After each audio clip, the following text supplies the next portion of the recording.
Ayahuasca camino garebang, Ayahuasca camino garenem, reposak meja corona gani, limpias el papo de zapen por el tapak lecho tapakani, Ayahuasca no gani reposak me guarisay, reposak me reposak.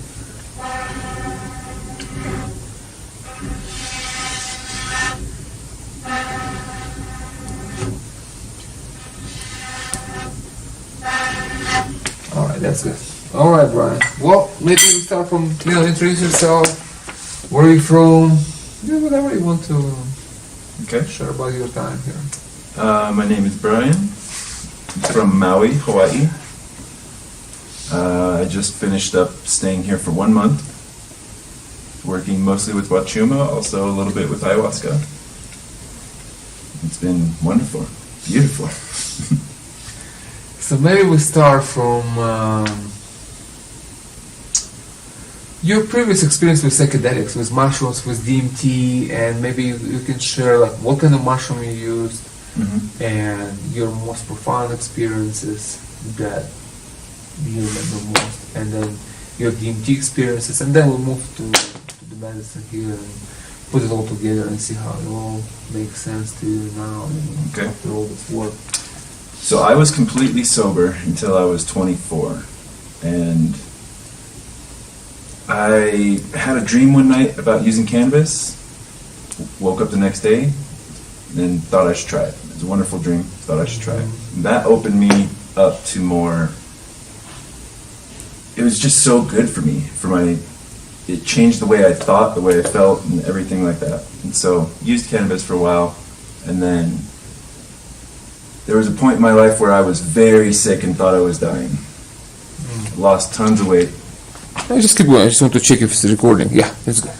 I lost 100 pounds in a month, and I didn't know why. And so I kind of just came to terms with the fact that I was dying. So I went from Washington, where I was at the time, to Maui, and my great friend there wanted me to do DMT with him for so long. And so I sat down, did DMT with him. It was an incredible experience, and it got rid of my whole fear of death. Immediately after that, I think 15 minutes later, I was on my plane back home to Washington. I get home late at night, and my friend is on the porch, and he has some mushrooms, and he's like, "Hey, you want to do some mushrooms?" And so I was like, "It's not going to be as crazy as DMT, sure." And what that did was basically extend my DMT trip for hours and hours and hours, which was also wonderful. So that opened me up to mushrooms.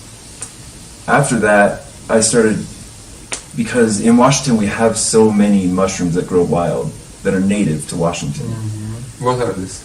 I mean, there's many. There's Psilocybin azurescens, cyanescens, bohemica, many others. Mostly Psilocybin. I think there's one or two pinnalis. But the one that I favored was Psilocybin cyanescens. It's less mucusy than a cubensis, so it doesn't upset your stomach as much. It has more visual compound than cubensis, and also just more psilocybin. So I think 3.5 grams of the cyanescens equals to about 4.7 of cubensis. So I worked heavily with those for about 2 years, using them maybe 6 months out of the year, every week, taking about 3.5 grams of those. And those were the only 2 years of my life I didn't have depression. And basically every time for me, I would take them one of two ways. Either just in my room by myself in the dark, no music, no nothing, eyes closed, going inward. Following McKenna's recipe. But I didn't know about him then. Oh. I had no idea. I just stumbled on it myself and found like this will bring up so much trauma and so much stuff while I'm in a mind state that I can understand it better. Things that I had forgotten about from my childhood. So those things would come up, I would look at them from a better perspective and then recategorize them in my brain, and then essentially healed from that trauma. Other than that, take them in nature, of course, connect in Daytime? Yeah, daytime, connect with the beauty. I like to take them around 12 noon or a little bit after, so that I can still see the sunset and the stars while I'm still under the influence of the mushrooms. Gorgeous, yeah. All right. So then you went to Hawaii and you had their mushrooms there? I have not had the local Hawaiian mushrooms. They grow on cow dung, which I'm just not a fan of. What's that? Cow patties, you know? Yeah. But that's how they usually... all the ones in Washington grow on wood. Okay. And like on the trees? yeah, well, they grow on like wood chips. So in Washington, you can find them at churches, schools, police stations, libraries, Well, that's parks. a good reason to go to church. Yeah. Yeah. So I prefer those. I think there's less. Mushrooms can kind of make things gross and weird, and I think the ones that grow on wood don't have as much of that effect. Cleaner experience, kind of. Cleaner experience. You don't feel as sick. Yeah. But the McKenna work that was Kubinsis, I think. Right? That was Kibitlis, yeah. That was like homegrown stuff, yeah. So, what was your most profound mushroom experience ever? Honestly, just the healing, because there's just something about going inward and not even knowing what's going to happen. I had no plans of healing or anything like that. And then all of a sudden, things from my childhood came up, and I saw how, like, an experience at the dentist when I was a little kid was so traumatic to me, and how that affected every decision I make in my life, how I think and how worrisome I am and cautious and things, and how I trust people, you know? So with mushrooms, those were my most profound experiences. I never blasted way out into the cosmos and met aliens or anything like that with mushrooms. It was purely just healing and connecting with nature. So, and what about your DMT? Where it took you? DMT was an amazing experience, and by that time, So hard. It's too much. I like to research things, so I tried to find the best way to use it. And I've found that, like, taking in a hit, holding it for about 20 seconds, letting it go, doing one more, holding it for 20 seconds, let it go, and try to get one more. If reality wasn't already breaking apart, if you're able to do one more, do one more. The third one, that's the killer. Yeah. It can either be too much and you won't remember your experience, or it could be the perfect amount to just go. And I remember the walls, the room, everything vibrating apart until there was nothing else. I lost memory for a second. My friend had put headphones on me with Native American drumming. No other sound but Native American drumming. And as soon as I broke through, I heard, like, you know, Indian, like, sitar music? Yeah. But in every octave, just absolutely harmonized to the end of existence. And it was so amazing. And then in that space, I start seeing shapes and colors you can't express, you can't say, because you've never experienced them. And every little spot you focus on then pulls you into a whole different universe. And it's basically like traveling to a certain place by doing this. And I ended up in this space. Endless rainbows of colors I've never seen before. There seemed to be, and nothing is like physical matter, but there seemed to be kind of a river of energy, and there was a being on the other side of it who I couldn't look at or anything. It was glowing this bluish tone. And I sat there in this bliss and absolute everything constantly moving, gorgeous, gorgeous place. And Just put a little bit farther here. It's just too hot to see the virus. Yeah, that's good. eventually, I started to come backwards. And I was coming backwards through space, and I entered this void space of nothing but absolute black. And a giant, like, mathematical equation floated across my vision. And I don't know mathematic formulas and things like that, but instantly when I saw this, my brain knew that time was non-existent.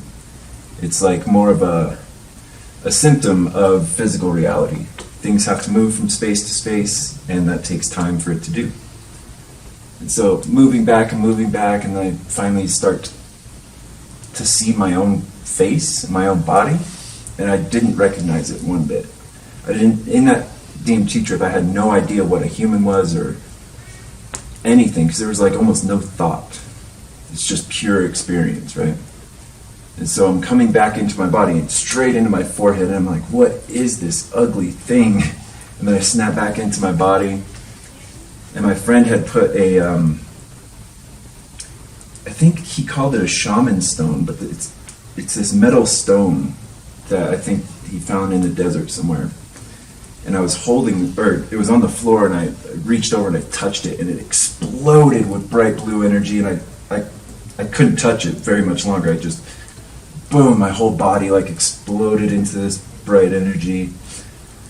I start to sit up, and apparently the whole time I was gone, he said I was doing this mudra. And I've never done it before, never even looked into mudras, but I was grabbing and pulling like this the whole time I was gone. I had no memory of that either. Come back, sit up, looking around, beautiful visuals, patterns are swirling into geometry and all sorts of wonderful things, but it gave me a strong sense of knowing what happens after death, or more of an idea of non-human experience, and what the spirit can go through and travel and all that type of stuff. So what do you think you got out of it the most? The most, because of the time in my life, I thought I was dying. And I was so, terrified of that. It was peace of no fear of death anymore. And, of course, I was pretty much sober up until that point. I'd only been smoking cannabis for a little time before that, so I had no real sense of spirituality or anything like that. So, that showed me energy in objects in our physical realm and connection to everything like that. And just after that, the beauty of everything and how I've just been missing out on all of that in my life, That's powerful. So were you atheist? What's that? Atheist? Before psychedelics? No, I was open-minded, but I didn't know. I was non-religious. I was raised non-religious, but I just knew that I didn't know enough to have an opinion, So I was open-minded enough to think, yes, there could be a God. I don't necessarily believe any of the stories of religion, but I believe that they're all the same. Maybe they just have different stories than each other. So you were kind of in between. Yeah.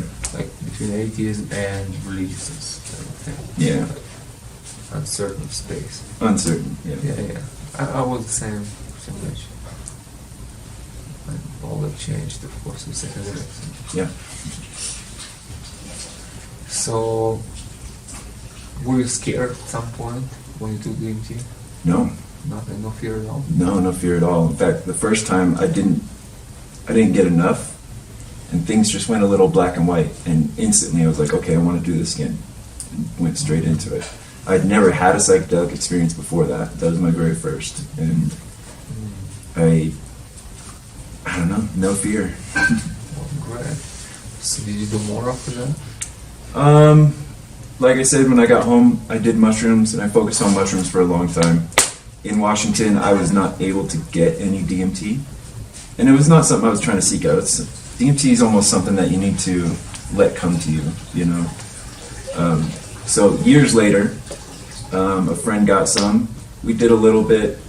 Wasn't enough to do anything, but I recognized that it was so similar to mushrooms on a very low dose. when you don't have enough to really, there's layers. There's like, you have DMT, you're in this physical realm, things are a little changed. The next layer up is you're in this very hyperbolic shape, colorful, almost like Alex Gray's art space. And then past that is the mandala that you break through and blast off. So I was only in this realm, and it was extremely similar to mushrooms to me. It was like almost instant mushrooms for a few minutes. Which for me, everything is pale bluish almost, and my body goes a little bit cold. I can feel like I'm breathing myself out of my body, things like that. And then I did DMT one more time in Maui again with that same friend. We went to a beautiful spot on a stream and whatnot. And that time I wasn't able to let go to break through. Because I remember I built up to the space where I was just about to break through. And I remember how it was the first time. You have to let go of all of your ego and everything. This time, I was like, I've built myself up so much better than I used to be, and I didn't want to let that go, which I could have grown even more.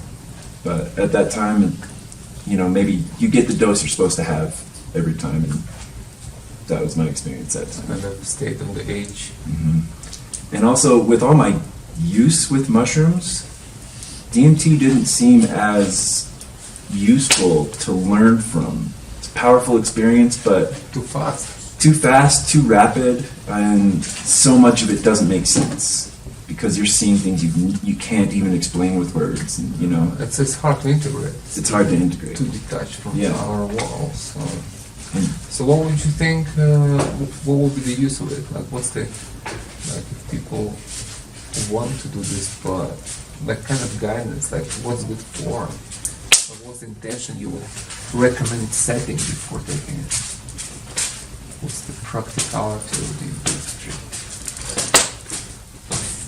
My intention at the very first time was I wanted to learn more, because when I started smoking cannabis, that already taught me that there's so much that I didn't understand or knew existed, and that was only on the earthly realm. So at DMT, my first intention was teach me more about our souls and all the things that we can't see here on our physical realm. I think it's a powerful tool for that. Also, maybe people who can't have serious breakthroughs with other psychedelics. Maybe their veil is too thick and they can't really lift it easily, or maybe they're just too hard-headed to actually sit with a medicine and go into it. Because with DMT, if you hit the right dose, you almost don't have a choice. Right, it just takes you. It's going to take you, for sure, yeah. Well, let's move now to your time in Peru and those medicines here. So, why did you came here? I came here because, like I said, I had 2 years without depression, only 2 years of my life while I was on mushrooms. I was taking them so often that it takes so much from me, so much energy, and it's just so much to go through. I mean, I would fill notebooks with writing while on mushrooms, revelations, things I need to change in my life, all sorts of things. And the effort it took was so much that I needed to take a break. So I took a break, and then 8 years went by, and I still hadn't revisited mushrooms.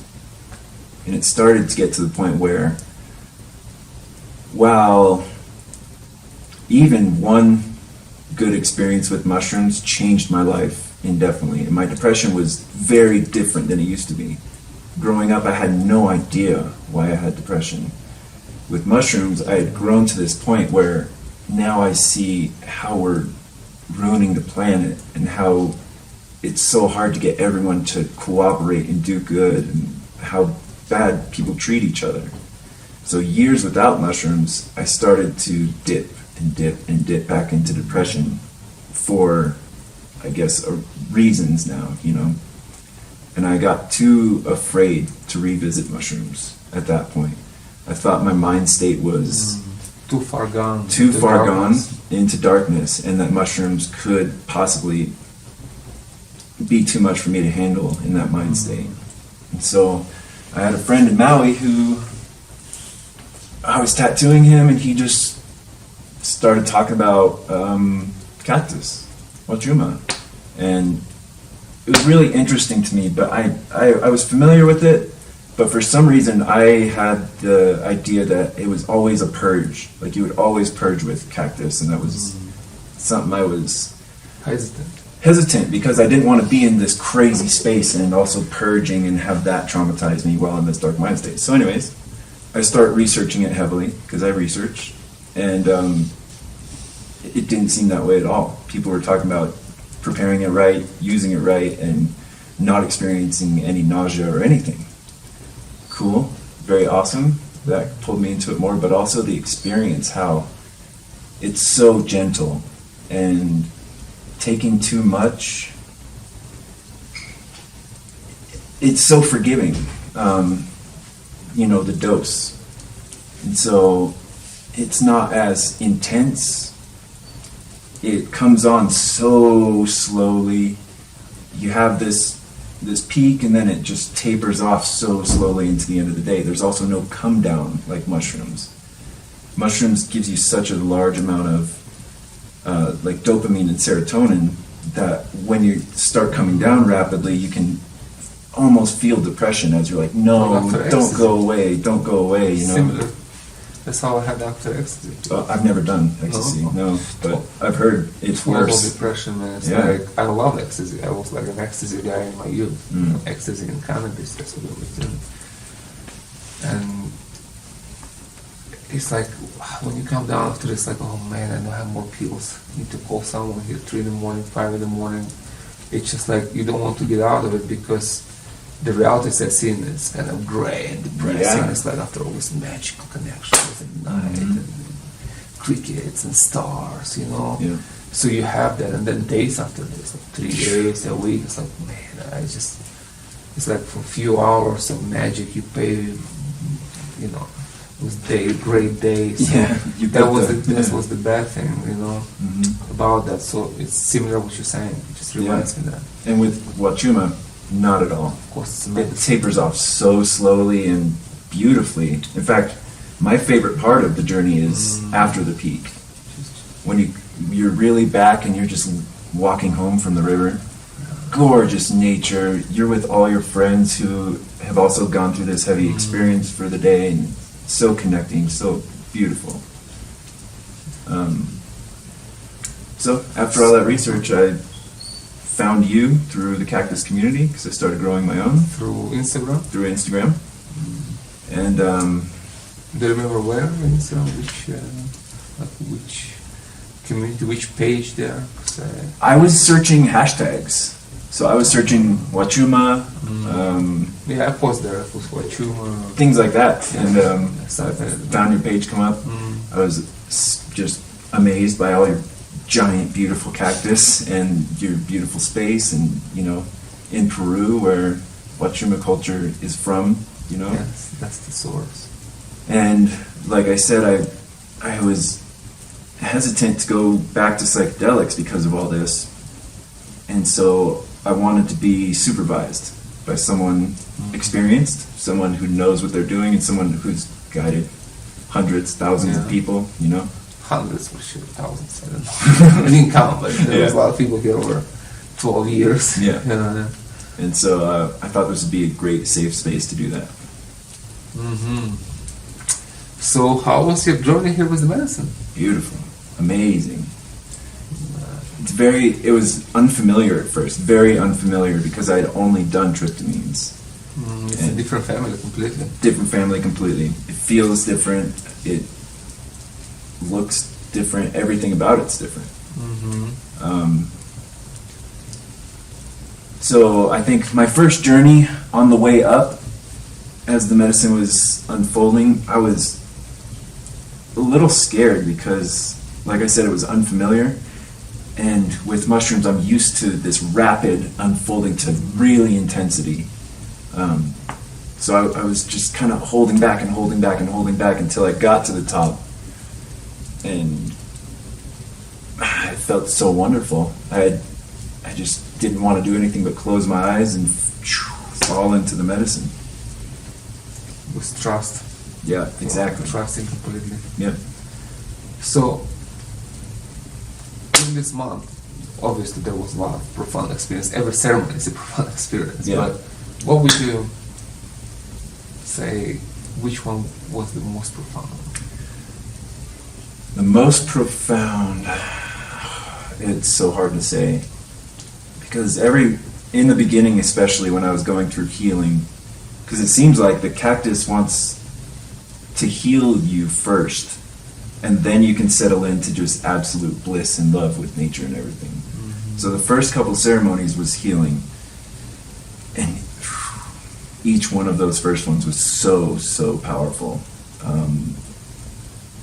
My very first one, I went inward and I saw the medicine going through me, rewiring me, fixing me, and this gorgeous world of pixelated rainbows. And it even at times, like, as it was like rewiring me, shut my system down, and like everything kind of went, and then it restarted me back up, and I saw this image like burst out from the shadow space, this bright white being, all throughout rainbow pixelation and everything, and these like cube frames coming out of its forehead, and it was like a metaphor or whatever for my light being rising from the shadows, and it was showing me how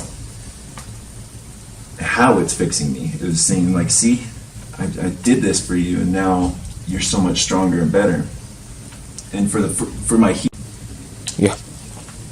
for my first healing journeys, as this world was closing, there was this ongoing theme of this stone that's called boulder opal, and it just looks like normal brown stone, but it has these bright, gorgeous streaks of opal running through it, and so it would like all come together and solidify, and this opal was so illuminated, and the medicine was showing me like the work we did is permanent, like solid, you know. Rock. So I did that for the first couple ceremonies. My second ceremony was extremely profound because my mother's husband had just passed, and we didn't have that great of a relationship because of our personalities, our own programming. My father had really damaged me for trusting male figures in my life, and I was also very introverted while he was very loud and in your face and all this stuff. But in that ceremony, I was frustrated because I couldn't go as deep in the medicine for some reason, and so I sat up and I was like, fine, I'll think about something to heal, and he came to mind.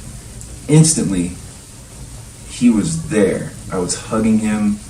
We were apologizing to each other, telling each other how much we love each other, crying all day long over this ceremony. The most beautiful experience in my life, very real. And amazing too, because with Huachuma you feel sober. You feel so much more sober than other compounds. Just this, open heart feeling of love and stuff like that. You don't feel inebriated really. So very extreme, profound experience. But the most elaborate, strange, profound experience was after a few times with ayahuasca. I had sat with Huachuma, and it was a large dose, a larger dose than I had been taking. Yeah, I give you a cup. Yeah. It was a cup, yeah. Yeah. Mm-hmm. And it was amazing. But after ayahuasca is different. After the ayahuasca was different. Up and then boom. Mm-hmm. So I was laying by the river, and the visuals were more DMT-like this time. More of that, like I could see my own face kind of vibrating apart and separating, not in a gruesome way or anything like that, just like the energy of my being vibrating apart, seeing that same thing all around me in nature. Also this vision I get on mushrooms where it's this rosette or spiral thing that unfolds all around me in space. So it's very reminiscent of DMT. You came and checked on me. I gave you a thumbs up and told you I was Yeah, your eyes was rolled back, so I was like, okay. let him be, you know. He's not communicable at the moment. Yeah, it was wonderful too. It was incredible. It felt amazing, looked amazing. It's very good. After you left, I got up, was struggling to put all my things in my bag because I was very not in my body. I was like watching myself perform this task. Got my bag, went up to my rock, my like energy spot, sat down, and then laid down and went back into the medicine, and all of a sudden it was so vast and wide, and there was one point where I heard the sound of the river, and this is a very DMT thing too. I heard the sound of the river break apart into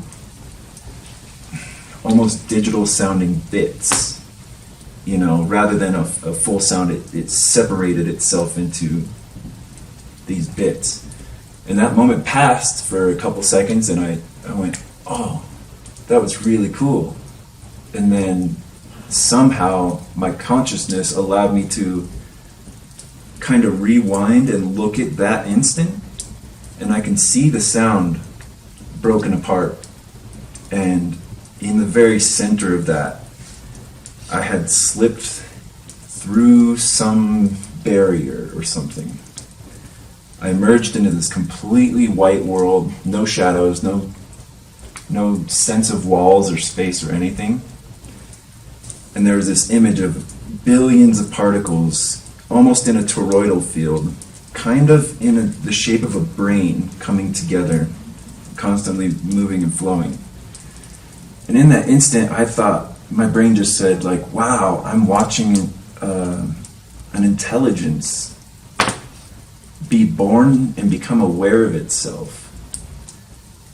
And in that moment, I thought, like, wait, what am I seeing? Is this my own consciousness, and I am now being aware of it? And in that exact moment of me thinking, like, wait, what is going on here? There was an entity of some sort that became aware that I was in this space. And this entity was a technology, it seemed, more than a biological form.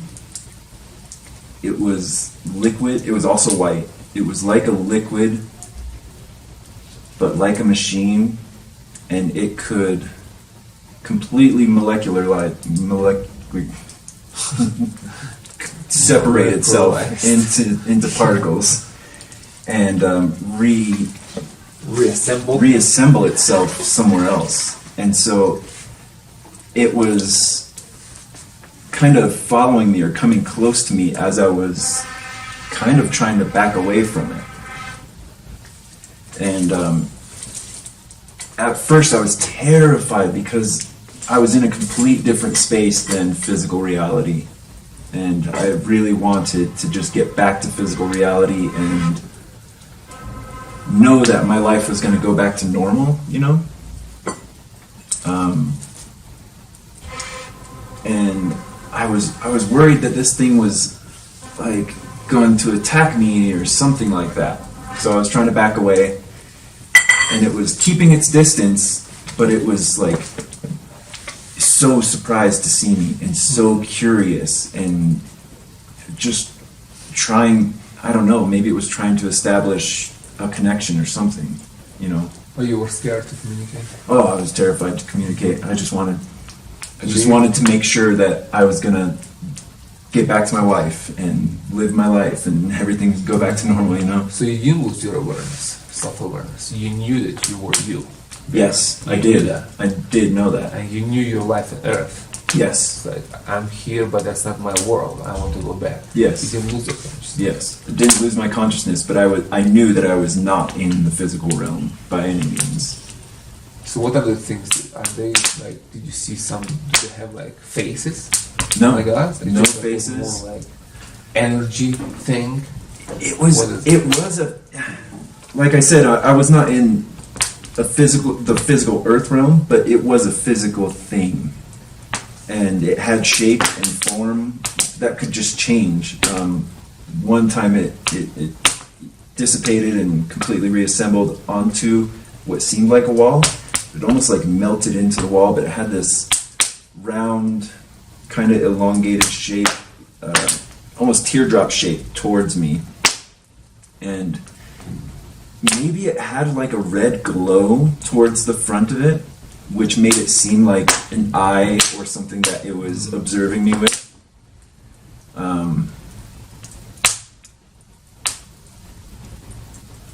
But like I said, as soon as I got out of there, I was so confused and trying to make sense of it. I was probably only there for 1 minute, or what seemed like 1 minute. It's not like other trips where it seems like you're in the space for hours and other times, you know? So, beautiful thing about Huachuma is it takes so long to wear off, especially at a higher dose. And so I had all day in this powerful psychedelic mind state that helps you understand and think, you know? And so I kept revisiting and kind of going back and even closing my eyes and recalling what had happened and remembering that state and everything. As soon as I came out of it, I wasn't scared anymore. The Huachuma felt so good still. There was no... I never had a thought like, oh, I don't want to do Huachuma anymore, or anything like that, you know. So I was just trying to make sense of it, and the more I thought about it, the more I realized what was going on, that this thing was being very careful with me. It even seemed like it was trying to calm me down. Like I said, it was keeping its distance as to not seem like it was attacking me or anything. So I had no sense that this thing was evil or anything like that. It was friendly. It was friendly, and it was kind, you know. What did you feel in that moment that they were doing? After I came out and I was thinking and thinking and thinking about it, in the moment, I think I was trying to make sense of it, and I was projecting all my own ideas of what could be happening. At very first, it seemed like something in the Matrix where they are governing all that happens in this reality, and my mind went to bad places like, oh, it's just like the Matrix where they're harvesting us for energy or something like that. And then I also had thoughts that this is actually where we're moving towards to evolve, is into integrating with this technology, this intelligence technology, you know, which is kind of something Terrence kind of talks about too. Mm-hmm. Yeah. Then when I came out of it, I kept thinking about those things, and I was like, okay, the Matrix thing wasn't true. That was just me being terrified and projecting my thoughts on it and things like that. The integration thing, that could be a possibility somewhere deep in the future, or through very deep psychedelic states, if things could slip into this space and communicate. But when I was there, it was almost clear to me that maybe no one had ever been there, because of how surprised, and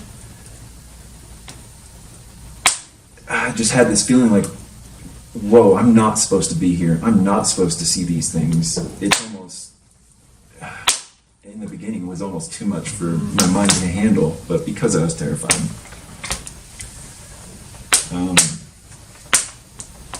So yeah, the more I thought about it, the more I made sense of it. It just seemed like not a terrifying thing. Possibly this thing could be governing, creating our reality, our whole reality. Every bit of it, you know. Wow, that's pretty profound. Yeah. Like meeting some reality-creating beings looking at you, like didn't expect that. Yeah. And it was very, very clear to me that it was the mixture of the ayahuasca, because, like I said, my visions that day were very DMT-like, and being so familiar with DMT, other DMT medicines, it's not exactly.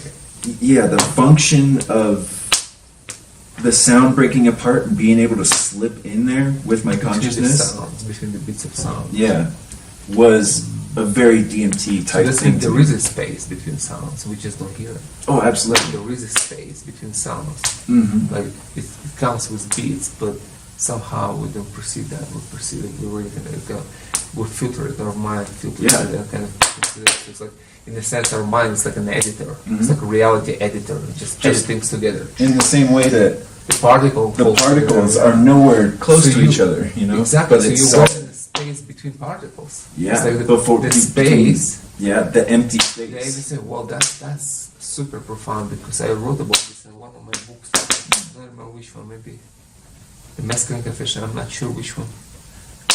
That's the experience I had in the medicine once, that I went in the same space. But for me, see, it wasn't following ayahuasca, so it was just pure medicine, pure cactus, through Huachuma. So it's a different door into the space, but I went to the similar space between molecular, between atoms. It's like the empty space, what the science called the empty space. I found God there. That's where the God lives. That's what God is, actually, is the space between atoms. Is the empty space that fills the whole universe. Medicine took me there, and that wasn't scary at all. It's just pure intellectual understanding. I love this. This is like pure. You are adequate. It's the Huachuma experience. You're adequate. You're just thinking. You just see through things. But it's not scary at all. It's ecstatic. Actually, it's very pleasant. And I went there, and I saw that, and I felt like I was laughing at science at that point. It's like this guys just need to do some medicine. Yeah. I mean, come on. I mean, all your theses, all these PhD things. I mean, all these grants, man. What are you using on? I mean, if you don't know, if you don't have this experience, you don't know what you're talking about. There's so much more to experience.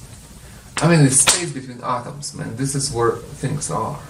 They only can do the atoms thing. They only have the technology to study the visible, but the invisible goes completely, undetected, and that's where the whole thing is. Actually, it's the same thing with DNA.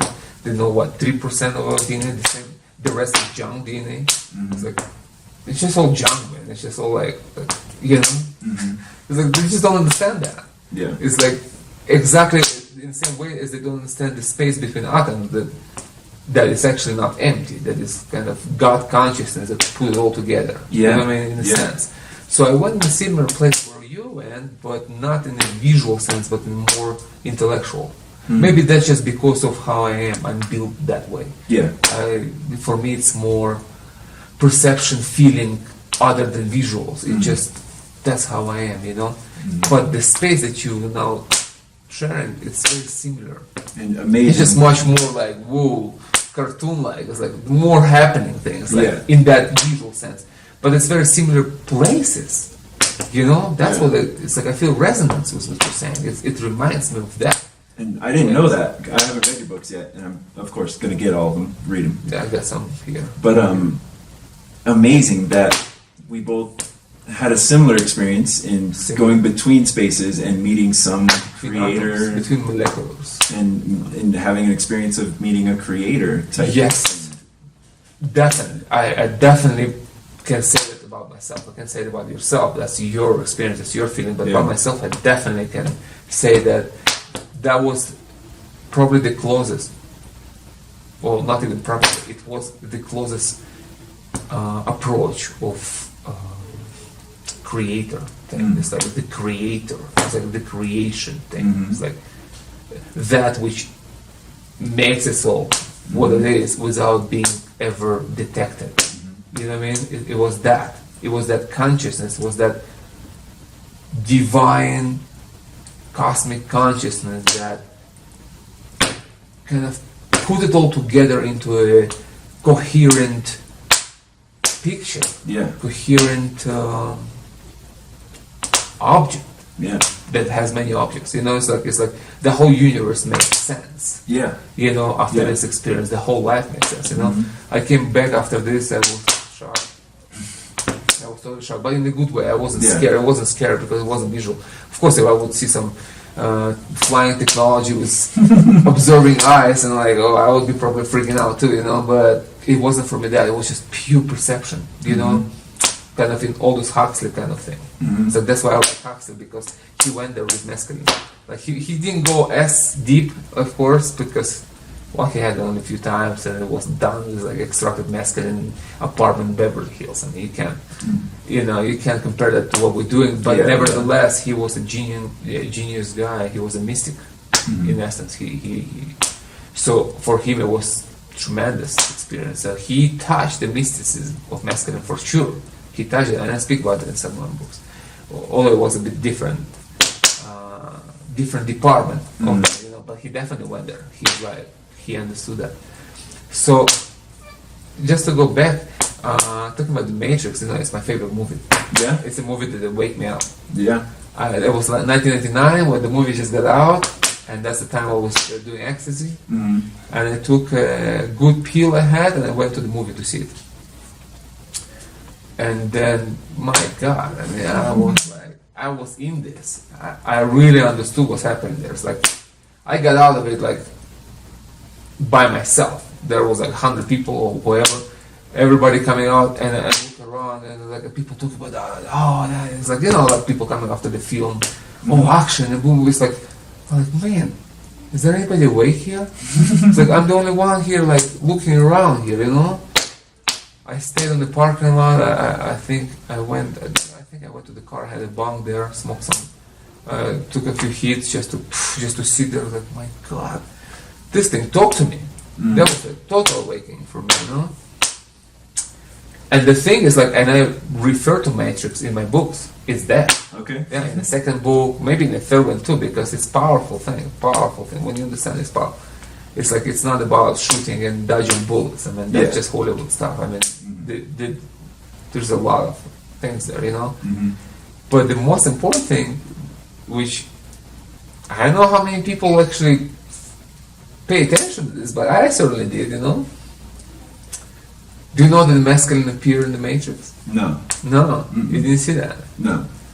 It's right there on the 9 minutes. On the 9th minutes in the beginning. Yeah. That's when this this guy, what's his name? I don't remember, but he comes to the door Neo, and takes the chips or whatever, like discs or something for him. And Neo like, hey, do you know? Like, hey, and he's like, oh, what's happening? He's like, I don't know, I feel a little bit like strange and confused, maybe working too much or something. And he said like, hey, and he asked him like, hey, did it ever happen to you that you don't know whether you awake or still dreaming? And he said, oh yeah, mescaline. Yeah. It's the only way to fly. Yeah, I remember that. It's just like, it's right there. It's right there, but it was like so subtle on subconscious level, kind of. It's like, it's like kind of side thing, it's like not important thing, but it's already there. Wow. It's like, I went there again, it's like 9th minutes, I think, it's like from the start. I think it's the 9th minute. So, the mescaline talking to the world, this Matrix type experience. Through Matrix, exactly. Wow. In the Matrix, when it's all like, when you're talking about it, it's all like that. It's just like, very interesting thing. That's what I'm saying. Yeah. So there is more to mescaline than what scientists think. Wow.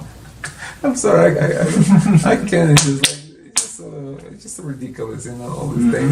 And when I've done research, when I was writing the Mescaline Confession, I went to the first half of 20th centuries, dug through the whole archives and through the research was done on mescaline. They did before they outlawed it, like 71. It was legal, They just the Nixon thing, and they outlawed the whole thing. This stupid drug war, it just makes no sense, But that's what happened. But before they worked on that, and you can read like 1930s, 40s, 20s, and bright people look into it. They tried. The thing is that they tried to see how mescaline can help people with schizophrenia. That's what they tried to do. The research was like, let's mimic schizophrenia so we better understand schizophrenia. But it's in itself schizophrenic because mescaline has nothing to do with schizophrenia. No. It's like I've done it more than 1,000 times. This thing is like, and I can tell you this that it's nothing to do with schizophrenia. Yeah. But that's what they thought, and that's how. That was the approach, the scientific approach, and it didn't change very much. I didn't see that it changed, like in later literature. It didn't change. It was that thing. It was that line of thought until Dr. Osmond, took mescaline and gave to Huxley. Then things blew up and become actually what it is, the mystical, the spiritual stuff, So, unfortunately, that's where the research kind of died, in that schizophrenic world. And that's very funny, I mean, it's sad. It's very sad, but it's also hilarious. It's amazing you bring that up, because schizophrenia runs in my family, and I have people very close to me in my family who have severe schizophrenia. And in the darkest time of my life, I did a lot of research on it too, because I was trying to understand what was going on with myself. But between the ages, I think 24 and 30, your brain is going through this change where it's trying to solidify your understanding of reality.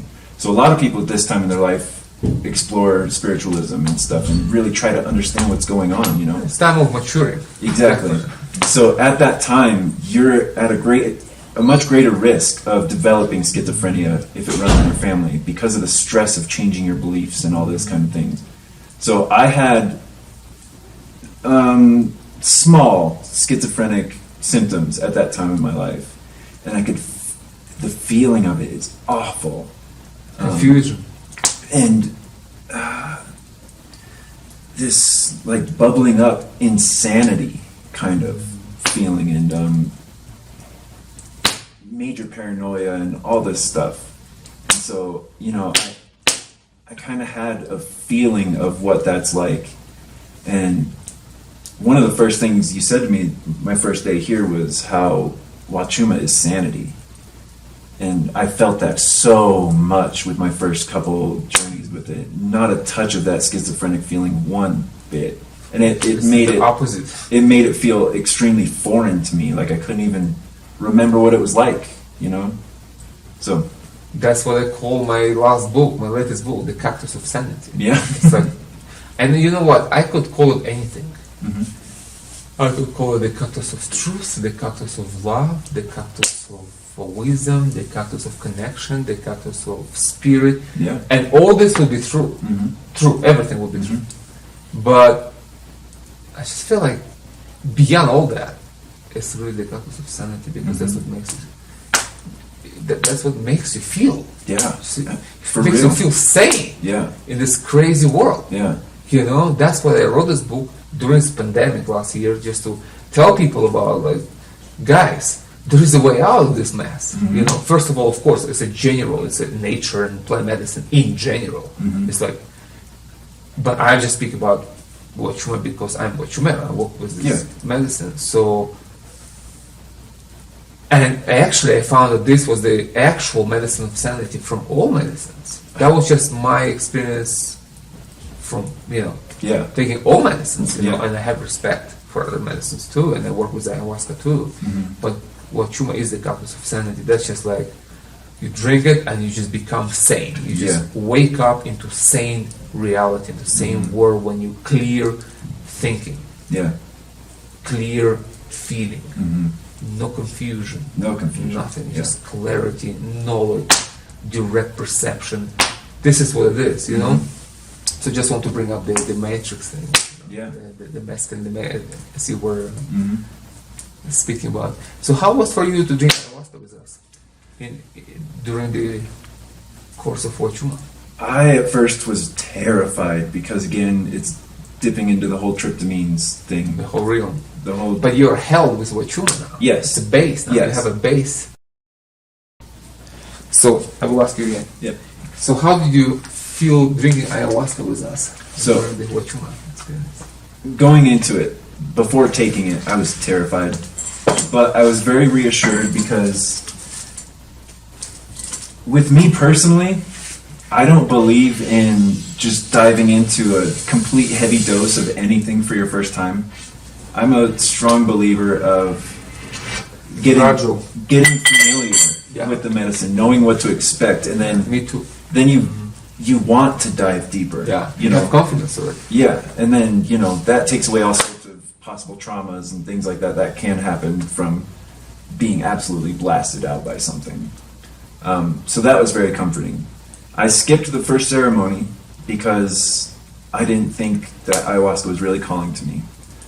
But the next day, I was talking to all the friends here who sat in with ayahuasca, and something in me recognized that they were lifted in a way. I can't explain it, that they were lifted up in a way. And it recognized that, and it was like, yes, you need that. And it was just from talking to them. You know, they were telling me it's gentle and stuff, and cool, that eases my mind about it. But just seeing how they were lifted was like, yes, I need exactly what you have. So first ceremony, very gentle.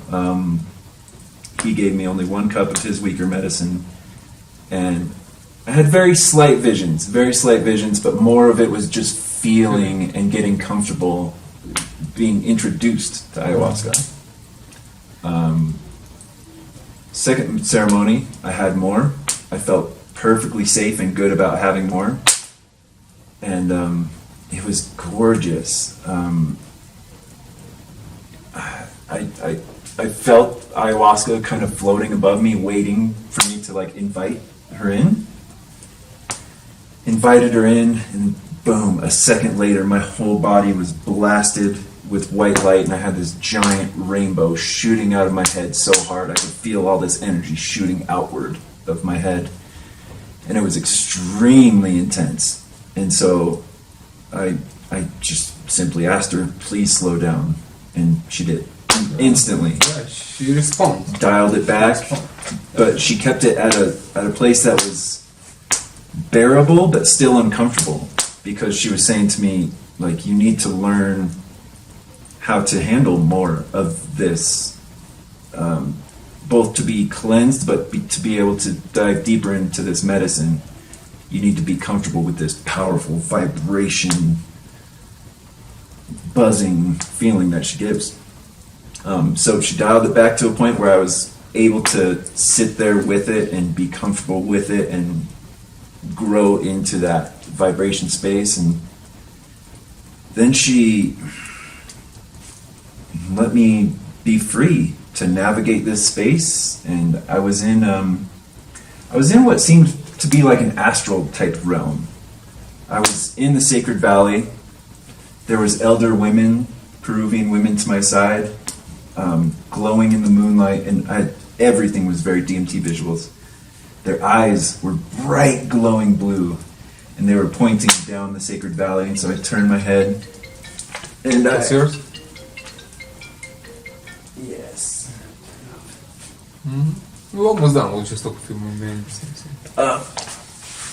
So I look down the sacred valley, and I'm filled with like the history of all of it and all of the plant medicines, and there's the moon glowing, the mountains, everything is gorgeous and beautiful. And like I said, she allowed me, she was always right, like almost connected to my shoulder, right by my side as I'm floating through this space. And I'm zooming in and I'm an artist, so I'm zooming in and focusing on all the tiniest details that make up this space, all the patterns, and I was able to touch these textures that were completely unfamiliar, not organic by any means, and stuff like that. Floating around this beautiful space and everything, and I had only had a cup and a half of his weak medicine, while everyone else was drinking at least double what I was having. Yeah. And I knew there was far more to experience, that this astral realm was just the first layer of diving deep with ayahuasca. But after I was kind of done navigating the space, also seeing pumas and jaguars and all the animals of this place, all peaceful, gorgeous, there with me and connected in a way that we know we're all one, you know? But after I was kind of done with the space, I was about to be pulled out of it, I asked ayahuasca, why does it seem like I need less medicine than everyone else, and I can still have these deep, profound experiences? One thing, I personally always just go into the medicine as much as I can. Even in lower doses, I let the medicine take me as much as I can. I don't look around, I don't walk around, I don't eat food, I don't distract myself in any way. And I learned that with mushrooms. But I asked her why I need less medicine, and she showed me this beautiful scene of the Peruvian mountains, and there was this almost clear, translucent film. And she kind of threw her arm up and showed me, like, you had broken this veil between worlds by using DMT and also constant use of mushrooms, like I was doing. And at first I felt so terrible. I was like, oh my God, I broke a part of myself. Like I'm constantly going to be in a state of insanity for the rest of my life or something like that. And she assured me immediately. She said, no, this is a powerful achievement for someone in their lifetime, because many struggle with a veil that they can never lift, no matter how much medicine they do, you know? That's so true what you're saying, man. And just to confirm your experience, just to support it from my personal experience, I think it will be very helpful for you. You know, when I started doing medicine 15 years ago with my first teacher, Don Howard, man, it was a complete catastrophe in a good way for me. It's like I drank like, I drank what everybody had, but that was like way more. It's like I was devastated. It's like, I'm like, man, I don't need all this. Just give me less. I can do with less, no problem. And then it's like I'm drinking like a ridiculous amount, and I'm like mystical experiences. I understand Sufism, ancient Taoism. It's like I understand the wisdom of life. I mean, everything that, well, my background coming from esoteric, Eastern esoteric, you know.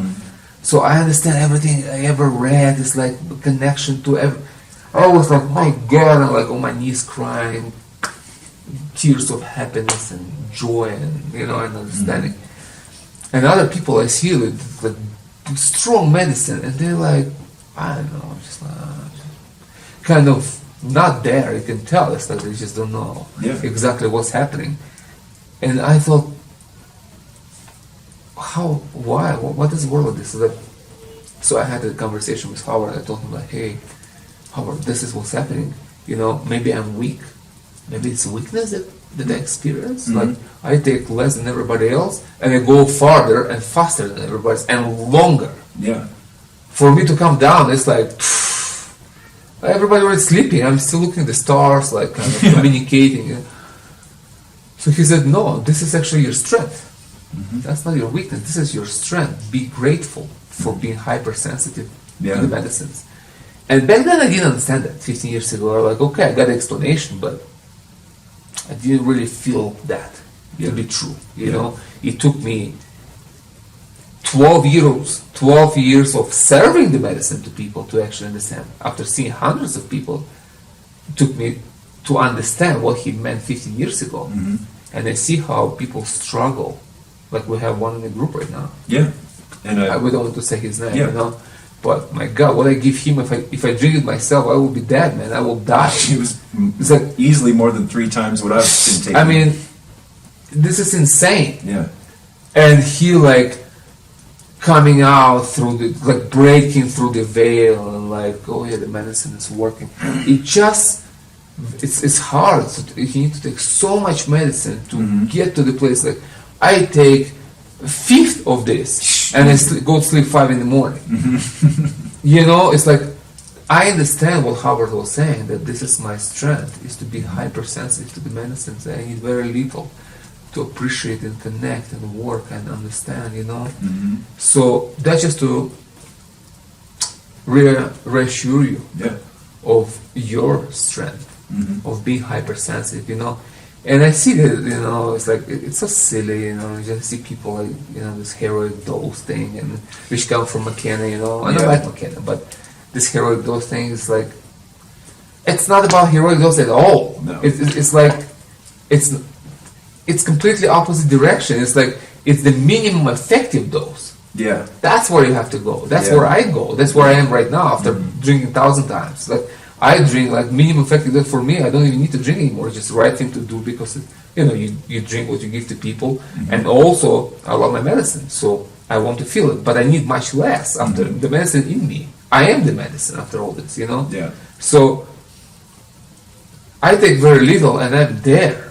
And I also have to be here. I need to be between two worlds. Yes, take care of absolutely. people. I can just lay down and roll my eyes back and forget about Bryan and people in the forest, you know. So I can't do this, you know. But the first few years I was doing this. Strong doses, just challenging myself, going deep. So I know the power of the medicine, and that's important because that's what gives me respect. And that's what's it's important for people to take strong doses, is to respect the medicine. Like, whoa, okay, I'm listening, you know. If you don't see this power, you don't respect it, you know. Yeah. But that's not the whole work lifetime. It's like you start from this and then it goes less and less and less. Yeah. And then you connect more and more and more. That's how it is, you know. So just to make you feel good about this, because it's true. Yeah. This is the truth, you know. That's the truth that I found in myself and in other people too. Some people are very sensitive. Like I had people over the years who were nearly as sensitive as me.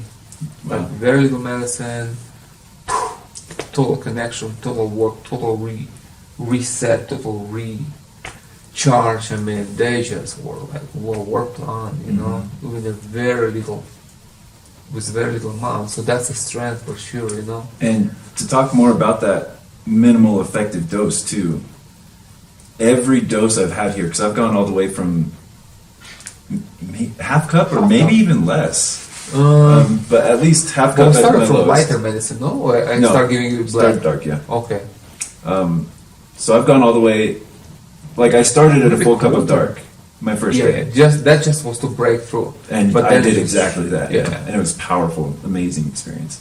But then I started asking for less and less. Yeah. And I started, you know, and then I worked my way back up. But I'll say, and even in the middle, when I was kind of higher dose, I had a day of like no sleep and I was worn down, and so I took much less that day too. Every single time, profound experience, no matter the dose. A different experience for sure, but it's not like the half cup didn't do so much for me, you know. As long as I sit with the medicine, when I'm in the mind state too, I think about everything, and everything just makes so much more sense, and you know. So minimal dose is still so profound. Very effective. Yeah. Very effective. Yeah. And also easier on your body too, you know. Yeah. Just having more joy. Yeah. So, how do you like to work with both medicines during the same time?